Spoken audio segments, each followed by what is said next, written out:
Hello guys, welcome to the channel. तो मेरी आवाज़ बिल्कुल भी नहीं निकल रही है। तो आज मैं लेकर आई हूँ एक न्यू स्टोरी और इसका नाम है एक्स वाइफ स्टॉप सीज़न 2। इस स्टोरी के मेन लीड नानफेंग की याददाश्त चली जाती है और वो बस अपनी वाइफ को ही भूल जाता है। सो अब हम स्टार्ट करते हैं स्टार्ट से। स्टोरी के स्टार्ट में नानफेंग और यान की शादी होने जा रही थी। दोनों एक दूसरे से प्यार करते थे और अब वो शादी करने जा रहे थे और यान ने शादी की कस्मों के लिए हाँ कहा। लेकिन जब नानफेंग की बारी आई तो उसे कुछ फ्लैशबैक दिखे जिसमें यान ने कुछ कॉन्ट्रैक्ट पेपर्स साइन किए थे और उसने शादी से मना कर दिया। जब वो वहां से बढ़ा तो यान उसके पीछे भागी और वजह पूछी। नानफेंग ने गुस्से में उसे वो पेपर्स दिखा दिए जिसमें उसने कॉन्ट्रैक्ट साइन किया था और अब उसे नहीं लगता कि वो उससे प्यार करती है। इतना बोलकर वो गुस्से में आगे बढ़ गया और उसका एक्सीडेंट हो गया। 1 महीना बीत गया था। नानफेंग ठीक था। वो उठा और यान उसे गले लगाने भागी, लेकिन वो उसे भूल चुका था। उसने पूछा कि क्या वो साथ सोए थे, अगर सोए तो उसे कितने पैसे चाहिए। यान हैरान थी कि उसकी याददाश्त जा चुकी है। ऐसा उसने सिर्फ कोरियन ड्रामाज में ही देखा था। नानफेंग हर हाल में पैसे देकर उससे पीछा छुड़ाने की कोशिश कर रहा था। यान ने डॉक्टर से पूछा तो पता चला कि उसे सब कुछ याद है, बस यान ही नहीं। इसका एक ही इलाज था कि वो उससे बातें करे और अपने बारे में ज़्यादा से ज़्यादा बताए। हो सकता है उसने उसे हर्ट किया हो, इसलिए वो सिर्फ उसे ही भूल गया। यान ने उसे याद दिलाया कि उनकी 7 साल पहले शादी हुई थी, जो कि उसके दादाजी और यान की दादी ने तय की थी, क्योंकि यान की दादी ने दादाजी की जान बचाई थी। पहले तो दोनों शादी से खुश नहीं थे, लेकिन वो अब्रॉड चली गई और पता चला कि वो प्रेग्नेंट है। जब वो वापस आई तो वो फिर से उसके पीछे पागल हो गया और उससे शादी करना चाहता था। नानफेंग को सब कुछ बकवास लगा। उसे वो कोई गोल्ड डिगर लग रही थी। उसने साफ पूछा कि वो क्या चाहती है। यान बस उसके साथ फैमिली चाहती थी, लेकिन नानफेंग नहीं। उसने गुस्से में यान को धक्का दे दिया। तभी उसकी माँ वहां आ गई और नानफेंग को डांटा और यान को उठाया। तो नानफेंग ने अपनी माँ से पूछा कि वो उसकी साइड क्यों ले रही है। तब जाकर साओ यान ने बताया कि उसकी याददाश्त चली गई है। पिछला सीजन मैंने एक्सप्लेन किया था। स्टोरी के लास्ट में नानफेंग की कंपनी में फंड की कमी हो गई थी, तब साओ यान ने सेंग ग्रुप की मदद की थी। इस स्टोरी में नानफेंग की मां ने उसे याद दिलाया कि अगर 7 साल पहले साओ यान ने अपने पिता की कंपनी टेक ओवर ना की होती तो उसकी शादी कब का हो गई होती। फिलहाल सेंग ग्रुप तियांची ग्रुप पर ही भरोसा करता है। सो नानफेंग ने कंपनी में कॉल किया और मीटिंग रखने को कहा। इससे पहले साओ यान उसे तैयार करने ले गए। इतना सूट बूट पहनकर नानफेंग को ऐसा लगा कि जैसे वो कोई मीटिंग में नहीं बल्कि कैट वॉक के लिए जा रहा हो। जब वो आगे बढ़ा तो शायान उससे टकराकर गिरी और उसके हाथ नानफेंग के सीने पर पड़ गए। उसने तुरंत उसे दूर किया और 1 मीटर की दूरी बनाने को कहा। उसे लड़कियों से एलर्जी है। उसने बताया कि फिलहाल वो उसकी बातों पर यकीन करता है, लेकिन उसकी याददाश्त वापस आई तो वो उसे एक झटके में दूर कर देगा। लेकिन उसकी यादें आने में बहुत समय था, ऐसा साओ यान को लगता है। खैर वो ऑफिस गए और नानफेंग बहुत बौखलाया हुआ था। मीटिंग में पता चला कि उन्हें कुछ फंड्स की ज़रूरत है और नानफेंग चाहता था कि वो बैंक लोन ले ले, लेकिन कोई भी बैंक उन्हें लोन देने को तैयार नहीं थी। उनके पास एक आसान रास्ता था कि वो साओ यान से लड़ाई बंद कर दे और उससे पैसे ले ले, लेकिन नानफेंग ये सुनकर ही गुस्से में आ गया। वो ऐसा कुछ भी करने वाला नहीं था और ना ही करता। वो गुस्से में वहाँ से निकल गया और शायान से कॉफ़ी मांगी, लेकिन उसने वो नहीं दी क्योंकि ये उसके लिए अच्छा नहीं था। नानफेंग को उसका ज़्यादा पोसेसिव होना अच्छा नहीं लगा। शायान ने उसे बताया कि वो उसके साथ है और वो काम में भी मदद करेगी और उसकी यादें आने तक उसका हर हाल में साथ देगी। लेकिन नानफेंग को ये सब कुछ बिल्कुल भी पसंद नहीं था, ना उसकी फिक्र करना ना ही कंपनी की फिक्र करना। तभी यान को उसकी कंपनी से कॉल आया और वो वहाँ चली गई। वहाँ जाकर शेयर होल्डर्स उस पर नाराज़ होने लगे क्योंकि उसने प्रोजेक्ट को रोक रखा था और वो सेंग ग्रुप से अप्रूवल का वेट कर रही थी। हर किसी को उससे प्रॉब्लम थी। यान ने यकीन दिलाया कि वो कंपनी का भला ही कर रही है। उसके आने से पहले कंपनी की हालत बिल्कुल भी ठीक नहीं थी। तभी एक लेडी वहाँ आई और वो भी यान पर चिल्लाने लगी। उसे सीईओ बने अभी 1 साल ही हुआ था तो उसे शेयर होल्डर्स की सुननी चाहिए थी, ऐसा उनका कहना था। लेकिन यान को खुद पर यकीन था कि वो जो कर रही है वो कंपनी के लिए अच्छा होगा। वहाँ एक लड़का भी बैठा था जिसे वो मिस्टर सू बुला रही थी। शायद वो शायान का भाई था। उसकी माँ चाहती थी कि ये प्रोजेक्ट उसके बेटे को दिया जाए। शायान ने वादा किया कि वो 1 महीने में मामला निपटा कर दिखाएगी। अगर ऐसा नहीं कर पाती है तो वो सीईओ नहीं रहेगी। सो उसकी सौतेली माँ बहुत परेशान थी कि शायान कंपनी हथिया लेगी, जो उन्हें बिल्कुल भी बर्दाश्त नहीं था। लेकिन उनका बेटा कुछ खास इंटरेस्टेड नहीं लग रहा था। इधर नानफेंग यान को अपने रूम में देखकर चौंक गया। वो हस्बैंड वाइफ थे। यान के लिए एक नॉर्मल बात थी, लेकिन नानफेंग के लिए नहीं। उसके हिसाब से उसने 22 साल में किसी लड़की को नहीं छुआ था और उसे बताया कि वो 29 साल का है, ना कि 22 साल का। दूसरी बात, वो उसे आज याद दिलाएगी कि उसने किसी को छुआ है या नहीं। यान उसे कुछ दिखाना चाहती थी। उसने एल्बम दिखाई और उसे वो फोटोज दिखाई जिसमें उसने उसे प्रपोज किया था। नानफेंग को उसका इतना करीब होना अच्छा नहीं लगा और उसने डिवोर्स लेने को कहा। यान ने उसे पीछे से पकड़ा और कहा कि वो उसे छोड़ नहीं सकती, किसी भी हालत में नहीं। रात में बहुत जोर से बिजली कड़की। यान बाहर सोफे पर ही सो रही थी और उसे ठंडा से डर लगता था और वो जोर से चीखी। नानफेंग उसे उठाकर बेडरूम में ले गया और उसे सोने का बोलकर वहां से जाने लगा, लेकिन यान ने उसे रोक लिया क्योंकि उसे डर लग रहा था। पहले तो नानफेंग रुकने को तैयार नहीं था, लेकिन वो रुक गया। जब यान की सुबह आंखें खुली तो उसे लगा कि नानफेंग में अभी भी उसके लिए फीलिंग्स हैं, लेकिन जब उसे देखा तो वो बहुत ही रूड बिहेव कर रहा था। यान ने जब उसे फिर से गले लगाने की कोशिश की तो उसने उसे दूर कर दिया, ये बोलकर कि रात में वो उसे पेशेंट की तरह ट्रीट कर रहा था। यान ने ये बात अपनी दोस्त सीवन को बताई। वो सिचुएशन थेरेपी करना चाहती थी। इधर नानफेंग की माँ ने बताया कि जब से यान के डैड मरे हैं उसके लिए बहुत बुरा समय आ गया। उसकी सौतेली माँ ने एक बार उसे कमरे में बंद कर दिया था। उस रात बिजली कड़क रही थी। उसे सच में डर लगता है। जब यान वापस आई उसे नानफेंग का नोट मिला जिसमें लिखा था कि अगर उसे डर लगे तो वो उसके पास आ सकती है। उसने खुद से वादा किया कि वो उसकी मदद करेगी और उसने बर्थडे केक तैयार किया। ऐसा वो पहले भी कर चुकी थी। वो सारी सिचुएशन फिर से दोहराना चाहती थी ताकि उसे कुछ याद आए और वो केक लेकर उसके ऑफिस में घुस गई जहाँ उसकी मीटिंग चल रही थी। नानफेंग को उसका केक लेकर ऑफिस में घुस जाना बिल्कुल भी पसंद नहीं था। उसने रूडली उससे बात की और कहा कि वो बर्थडे सेलिब्रेशन नहीं करता। यान बस उसके साथ बर्थडे सेलिब्रेट करना चाहती थी, लेकिन उसने उसे रूडली वहां से जाने को कहा तो वो चली गई। नेक्स्ट डे नानफेंग की माँ ने उसे बहुत डांटा क्योंकि वो उसकी यादें वापस लाने के लिए ये सब कर रही थी, जिस पर उसे पछतावा हुआ और उसने यान के लिए सॉरी गिफ्ट मंगवाया। और जब वो उसे देने गया तो उसने रूम के बाहर से सुना कि यान उसकी कंपनी के शेयर्स पर कब्जा करने की कोशिश कर रही है, जिससे वो निराश होकर वहां से चला गया। लेकिन यान की बात पूरी नहीं हुई थी। उसने ये भी कहा कि वो ऐसा नहीं करना चाहती क्योंकि नानफेंग ने कंपनी में बहुत मेहनत की है और वो उसका फ़ायदा नहीं उठाना चाहती। यान को अपनी बेटी के आने का मैसेज मिला और वो उसे लेने चली गई और उससे कहा कि वो अपने डैड के सामने उसके बारे में अच्छा अच्छा बोले, लेकिन उसने साफ मना कर दिया। इसके बाद सब साथ में खाना खा रहे थे, लेकिन लिटिल मून ने सब कचरा कर दिया। वो तारीफ के बजाय उसकी बेइज्जती करती जा रही थी। खैर लिटिल मून ने नानफेंग को डैड कहा तो वो चौंक गया। उसने पूछा कि क्या उसने उसके लिए क्राफ्ट तैयार किया क्योंकि उसका कल प्रोजेक्ट होने वाला था। नानफेंग को अजीब लगा उसका उसे डैड बोलना, लेकिन उसकी स्वीट सी किस से वो तैयार हो गया। इसके बाद उसने मून के लिए लैंटर्न बनाना शुरू किया। यान को लगा कि वो एक अच्छा डैड है, लेकिन उसे लगता है कि वो बहुत ट्रस्टवर्थी है, इसलिए वो ये सब कर रहा है। यान उसकी हेल्प के लिए रेफरेंस बुक लाना चाहती थी और वो बुक लेने स्टूल पर चढ़ी। तभी उसका पैर फिसला और नानफेंग ने उसे पकड़ा तो दोनों के होंठ एक दूसरे से चिपक गए। बड़ा अजीब सीन है। खैर दोनों अजीब फील कर रहे थे। नानफेंग ने माफी मांगी कि वो ऐसा करना नहीं चाहता था और वहां से चला गया।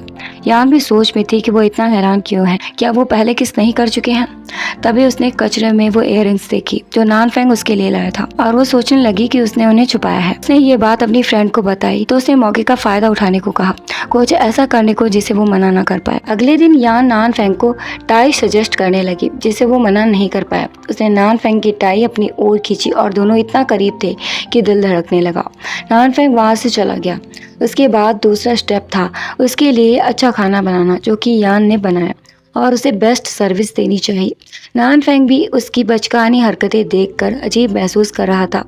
तीसरा स्टेप था कि हर समय उसके सामने आने का मौका ढूंढना ताकि उसे देखने की आदत पड़ जाए। नानफेंग ने पूछा कि वो वहाँ क्या करने आई है तो यान ने उसे फाइल दिखाई। फाइल के हिसाब से उसकी कंपनी नानफेंग की कंपनी को रिसोर्सेज देगी और मनी प्रोवाइड करेगी, लेकिन नानफेंग के दिमाग में उसकी वही बात गूंज रही थी जिसमें वो कंपनी को टेक ओवर करने की बात कर रही थी। ये एक बड़ा मैटर था, इसलिए वो मीटिंग में शेयर होल्डर्स की राय लेना चाहता था। इससे पहले यान उसके साथ डिनर करना चाहती थी। पहले तो नानफेंग ये नहीं चाहता था, लेकिन वो एक पार्टनर के तौर पर उसके साथ गया। वहाँ जाकर यान ने उसे डेटिंग के बारे में बात की। चौथा स्टेप था कि सबके सामने वो प्यार दिखाए ताकि वो कहीं जा ही ना पाए। उसने नानफेंग को प्रपोज किया, लेकिन नानफेंग को ये अच्छा नहीं लगा और वो वहाँ से चला गया। मिस सॉन्ग, जो कि यान की सौतेली माँ थी, उसने कंपनी के शेयर होल्डर्स को ये सब दिखाया, जिसके बाद वो यान को CEO बने रहने देना नहीं चाहते थे और मिस सॉन्ग भी कोशिश में लगी थी क्योंकि उसका बेटा सीईओ बने। इधर यान नानफेंग के पीछे गई और पूछा कि वो क्या चाहता है। उसने इतनी कोशिश तो की। नानफेंग को गुस्सा आया क्योंकि सब कुछ वही डिसाइड कर रही थी। वो उसका पेट नहीं था जिसे वो अपनी मर्जी से चलाना चाहती थी। यान अपनी फ्रेंड से मिली और बताया कि क्या हुआ। वैसे भी उसकी यादें जा चुकी हैं तो वो उसके लिए आउटसाइडर की तरह है। वो खुद को अभी भी रूट सीईओ समझ रहा था और खुद को माचो दिखा रहा था, तो वो कुछ और ट्राई करने वाली थी। यान ने सेक्सी सी नाइटी पहनी और आईने में खुद को देखकर वो प्रैक्टिस करने लगी। इसके बाद वो चिल्लाई और फ्लोर पर जाकर लेट गई। उसकी आवाज़ सुनकर नानफेंग वहाँ आया और उसने उसे बेडरूम तक छोड़ने के लिए कहा क्योंकि उसे हर्ट हो रहा था। नानफेंग उसे उठाकर रूम में ले गया और उसके लिए दवा लानी चाहिए। तब तक यान का हाथ कॉकरोच पर पड़ गया और वो उठकर खड़ी हो गई। नानफेंग समझ गया था कि वो नाटक कर रही है और उसे नौटंकीबाज बोलकर वो वहाँ से चला गया। इसके बाद यान उसके पास वाइन लेकर आई और माफ़ी मांगी और उसने नानफेंग से भी वाइन पीने को कहा। उसने एक एक ग्लास करके सारी वाइन खत्म कर दी और सोचा कि वो नानफेंग का फ़ायदा उठाएगी, लेकिन थोड़ी देर में ही वो खुद नशे में हो गई और उसने सोफे पर उछलना शुरू कर दिया। वो उसके ऊपर चढ़ गई और तब तक वो छोड़ने को तैयार नहीं थी जब तक वो उसे किस नहीं करता। नानफेंग ने उसे समझाया कि वो नशे में है, तो यान ने उसे किस करके प्रूव किया कि वो नशे में नहीं है। अगले ही पल उसने वादा किया कि वो उसका हमेशा साथ देगी और दुनिया का सबसे खुश आदमी बना देगी। नानफेंग उसे बेड पर ले गया, लेकिन उसके मन में अब तक था कि वो उसे सच में चाहती है या फिर नाटक कर रही है। अगली सुबह जब यान की आंख खुली तो उसे खुद के औरत होने पर लानत थी। खैर, उसे मैसेज मिला कि कंपनी में कोई प्रॉब्लम आ गई है, इसलिए वो वहाँ चले गए। नानफेंग ने नाश्ता बनाया था और वो अपनी बेटी से यान को बुलाने के लिए बोल रहा था, लेकिन वो जा चुकी थी। नानफेंग को उसका जाना बुरा लग रहा था और इसकी कमी भी महसूस हो रही थी, लेकिन वो कॉल भी नहीं कर पा रहा था। उसकी बेटी उसे देखकर समझ गई थी कि वो उसकी मॉम को मिस कर रहा है, सो उसने पूछ ही लिया, लेकिन नानफेंग ने उससे बहाना बना दिया। फिर भी वो समझ गई थी तो उसने कॉल करने को कहा, ये बहाना बनाकर कि वो उसे मिस कर रही है। दोनों माँ बेटी ने बातें की तो उसने बता ही दिया कि उसके डैड उसे मिस कर रहे हैं। तभी नानफेंग ने फ़ोन छीन लिया और उसने कॉल पर जिंग टियान की आवाज़ को सुना। इधर कोई मिस्टर हु और जिंग टियान साथ थे। यान मिस्टर हु को खुश करने की कोशिश कर रही थी क्योंकि उसका कोई प्रोजेक्ट पास होने वाला था, इसलिए वो उन्हें सर्व करने वाली थी। लेकिन उसने पहले से ही लिक्वर पोर करके रखा हुआ था जो कि बहुत ही स्ट्रांग था। वो पीने को तैयार थी। वो पीती इससे पहले ही जिंग टियान ने खुद उसे पी लिया। इधर मून ने अपने डैड से कहा कि वो कुछ करे वरना उसकी मॉम को कोई और हैंडसम बंदा ले जाएगा। इधर जिंग टियान और यान की बातों से पता चला कि वो बहुत पुराने दोस्त हैं और वो 7 साल बाद मिले हैं क्योंकि वो विदेश चला गया था। यान ने उसे थैंक्स कहा क्योंकि वो उसके लिए वहाँ आया। जिंग टियान उसके बाल पीछे करने लगा, तभी नानफेंग वहाँ आ गया और उससे उसका हाथ दूर रखने को कहा। नानफेंग ने बताया कि वो बिजनेस ट्रिप के लिए आया है। ऑफ कोर्स ये उसका प्लान था, सो वो आकर यान की सीट पर बैठ गया। जिंग टियान ने बताया कि ये यान की सीट है, लेकिन उसे उसी सीट पर बैठना था और उसकी ही चॉपस्टिक से खाना था। यान उसे बताना चाहती थी कि वो कौन है, लेकिन उसने उसे फियांसे ही बताया। लेकिन नानफेंग ने बता ही दिया कि वो उसका हस्बैंड है। जिंग टियान यान का बचपन का दोस्त था और दोनों कॉलेज में स्वीट हार्ट्स कहे जाते थे और वो क्लास में बहुत रोया करती थी। नानफेंग ने कहा कि जब से वो उसके साथ है वो कभी नहीं रोती और कोई भी अच्छा आदमी अपने लवर को रोने नहीं देता और उनका कंपटीशन अलग ही लेवल पर चल रहा था। और अब बारी थी घर जाने की। टियान उसे छोड़ना चाहता था, लेकिन वो टैक्सी लेना चाहती थी। आखिर में टियान उन्हें घर छोड़ने गया और अब वो यान से अकेले में बात करना चाहता था, लेकिन नानफेंग उसे अलाउ नहीं कर रहा था। जब प्राइवेसी की बात आई तो उसने यान को सिर्फ 5 मिनट दिए, उससे ज़्यादा 1 सेकंड भी नहीं। टियान ने यान को अपनी फीलिंग्स बताई, लेकिन यान ने साफ मना कर दिया और कहा कि वो उसे दोस्त मानती है। इधर नानफेंग को कंपनी से कॉल आया और पता चला कि उसकी कंपनी के प्रोजेक्ट के पीछे सू सरनेम का हाथ है, लेकिन वो कौन है ये नहीं पता। नानफेंग यान के साथ बहुत रूड बिहेव करने लगा। यान को समझ नहीं आया कि हुआ क्या है। वो उसे पूरी तरह से इग्नोर कर रहा था और कई दिनों तक ऐसा ही करता रहा। यान बहुत फ्रस्ट्रेटेड हो गई थी और ड्रिंक करने चली गई। वहाँ उसे टियान मिला। वो उसे अकेला देखकर पूछने लगा कि नानफेंग कहाँ है और उसने बताया कि वो उसे इमोशनली बुली कर रहा है और वो वहीं पर पीकर बेहोश हो गई। टियान उसे वापस घर छोड़ने आया और नानफेंग ने उसे देखा तो मारना शुरू कर दिया। दोनों में मारपीट होने लगी। टियान चाहता था कि वो यान को अच्छे से ट्रीट करे, वरना वो उसे लेकर चला जाएगा।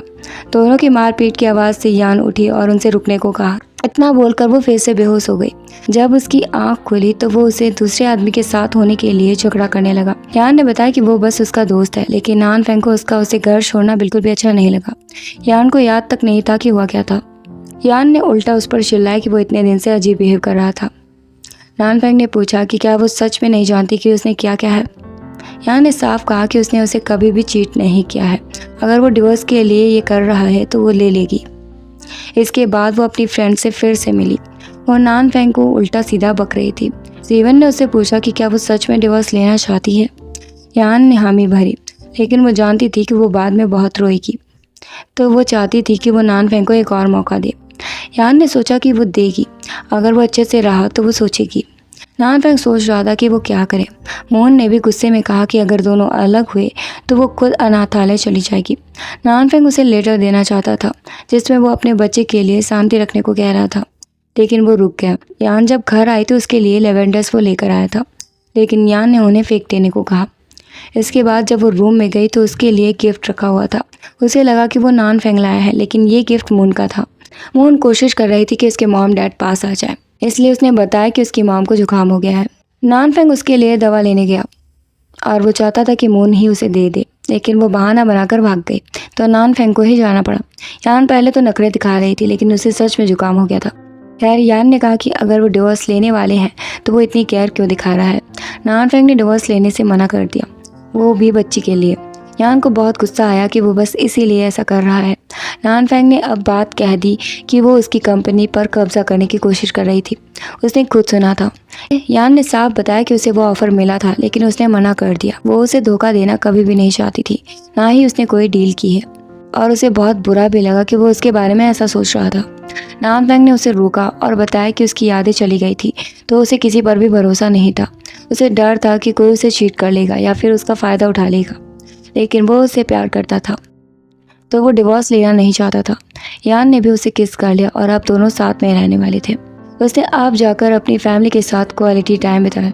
नान फेंग को कंपनी से कॉल आया और उन्हें फंड की बहुत ज़रूरत थी, तो नान फेंग ने यान से मदद मांगी और उसने वादा किया कि वो मदद करेगी, लेकिन शेयर होल्डर्स मीटिंग के बाद ही वो कुछ बता पाएगी। इसके बाद दोनों साथ थे और नान फेंग गुड बाय किस चाहता था। यान की माँ ने दोनों को साथ देखा और वो डरी हुई थी कि कहीं वो ज़्यादा ही पावरफुल ना बन जाए। उसने अपने क्लाइंट से बात की और यान के बारे में बताया कि वो उन पर गैंग अप कर रहे हैं। उसने अपने बेटे सुहाव से एक काम करने को कहा और वो नान फेंग से मिला। उसने बताया कि वो जिस लड़की के साथ रह रहा है वही उसकी कंपनी हथियाना चाहती है। नान फेंग को उस पर यकीन नहीं था। सुहाव ने उसे एश्योर किया कि उसके पास सबूत हैं और दोनों सेम साइड पर हैं। उसने उसे एक सबूत भी दिया था और उसे ध्यान से देखने को कहा। नान फेंग ने बहुत ज़्यादा शराब पी। हाव ने उसे भड़का दिया था कि वो अपने दोस्त के साथ सो चुकी है और वो वेट कर रही है ताकि उसका सब कुछ छीन सके। जब वो वहाँ से पीकर आगे बढ़ा तो उसके सामने कार आ रही थी और उसे सब कुछ याद आ गया। नेक्स्ट डे उसने अपना पुराना फ़ोन रिपेयर करवाया और उसमें उसे कंपनी को हड़पने के पेपर्स दिखे जिसमें उसने साइन किया था, और अब उसे यकीन हो गया था कि यान उससे झूठ बोल रही थी। फिर भी वो उसके साथ नॉर्मल बिहेव कर रहा था और उसे लग रहा था कि यान बहुत अच्छा नाटक कर रही है। यान ने शेयर होल्डर्स मीटिंग में सिंह ग्रुप में इन्वेस्ट करने के लिए बात की, लेकिन कोई भी इसके लिए तैयार नहीं था। यान की माँ को इससे खास दिक्कत थी और 300 मिलियन वो किसी भी हाल में इन्वेस्ट करने को तैयार नहीं थी। यान ने वादा किया कि वो 1 महीने में प्रॉफिट बनाकर दिखाएगी। अगर ऐसा नहीं हुआ तो वो रिजाइन कर देगी। सो उसे सिर्फ 100 मिलियन ही मिले। उसने ये बात नान फेंग को बताई। उसने यकीन दिलाया कि शेयर्स ऊपर जाएंगे और उसे यकीन है कि उनका ग्रुप फिर से रिवाइव कर जाएगा। यान ने बड़ी एक्ट्रेस से न्यू ब्रांड की प्रमोशन कराई और देखते ही देखते बहुत सारे बैग्स बिक गए। ये सब देखकर हाव बहुत झल्ला गया, लेकिन उसकी माँ अभी भी टेंशन फ्री बैठी हुई थी। थोड़ी देर में सबने पोस्ट पर नेगेटिव कमेंट्स करना शुरू कर दिया। नान फेंग बहुत ही निश्चिंत था क्योंकि उसे पता था कि ये सब होगा। उसे लगा कि यान उसकी मदद करना ही नहीं चाहती थी। इसके बाद उसने हाव की दी हुई ड्राइव चेक की जिसका पासवर्ड उसका बर्थडे था। तभी यान आ गई। नान फेंग ने अभी भी नाटक किया और उसे बाथरूम में लेकर गया। उसने उसे सरप्राइज दिया जो कि एक बाथटब था ताकि वो रेस्ट कर सके, लेकिन शाहयान ने उसे भी खींच लिया और दोनों ही इंटीमेट हो गए। इधर हाव ने अपनी माँ से बताया कि नान फेंग तियांची ग्रुप के क्लाइंट से मिल रहा है और वो नान फेंग से मिलने पहुंच गई और बताया कि वो उसके साथ डील करना चाहती है। नान फेंग उस पर विश्वास नहीं करना चाहता था, लेकिन वो जानती थी कि उसे 300 मिलियन की ज़रूरत है। जो कि यान उसे नहीं दे सकती। उन्हें कंपनी में कोई इंटरेस्ट नहीं था, वो बस अपने बेटे को CEO बनाना चाहती थी।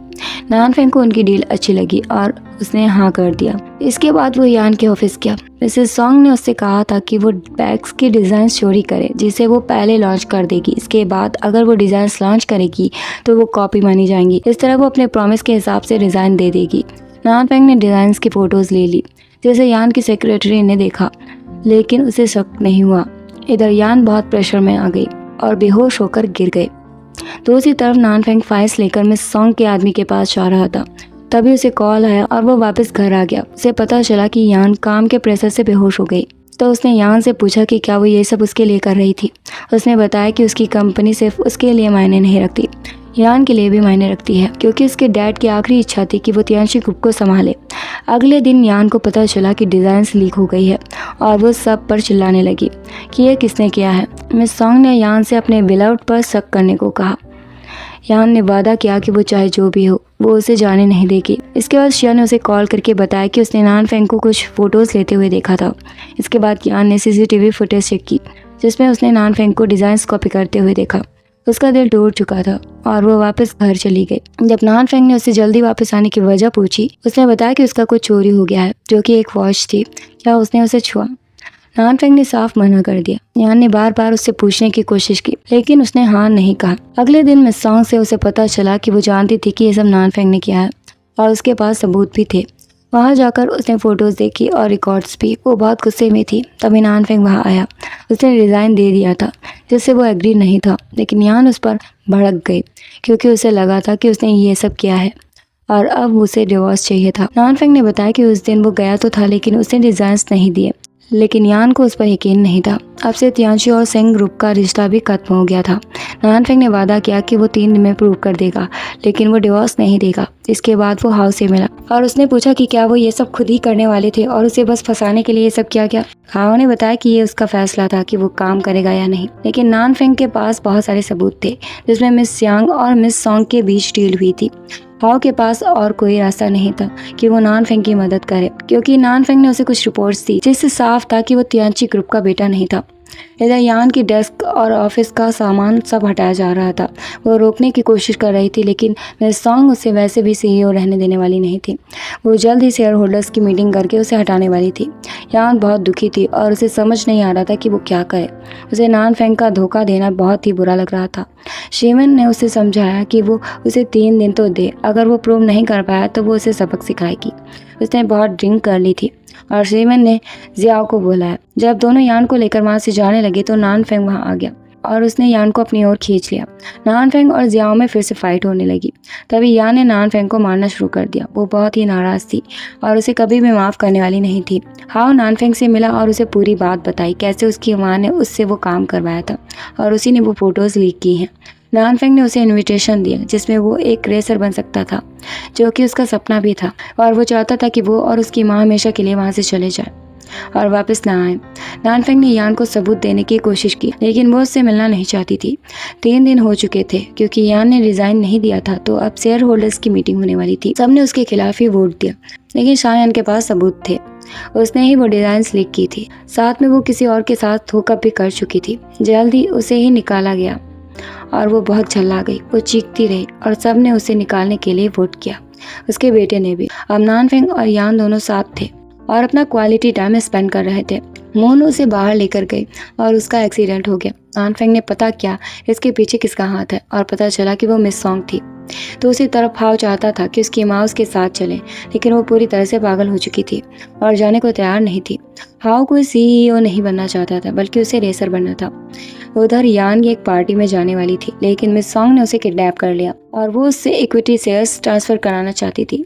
यान ने उसे मना कर दिया और वो उसे बांध कर रखने वाली थी। जब नानफेंग को पता चला तो वो उसे बचाने गया, लेकिन मिस सॉन्ग ने उन्हें मारने की कोशिश की, जो कि यान को लग गया। मिस सॉन्ग को पकड़ लिया गया था और जब यान को होश आया तो उसे कुछ भी याद नहीं था। उसने नानफेंग को दूर ढकेल दिया। दरअसल वो नाटक कर रही थी। वो उसे वैसा ही फील कराना चाहती थी जैसा उसने उसके साथ ट्रीट किया था। नानफेंग को समझ नहीं आ रहा था कि वो यान को प्रपोज कैसे करे, लेकिन यान ने पहले से ही सब कुछ प्लान कर रखा था। दोनों ने एक दूसरे से फिर से शादी की और हमेशा साथ रहने का वादा किया और यहीं पर इस स्टोरी का एंड हो गया। Thanks for watching guys. Please like share comment और सब्सक्राइब। मिलते हैं नेक्स्ट वीडियो में।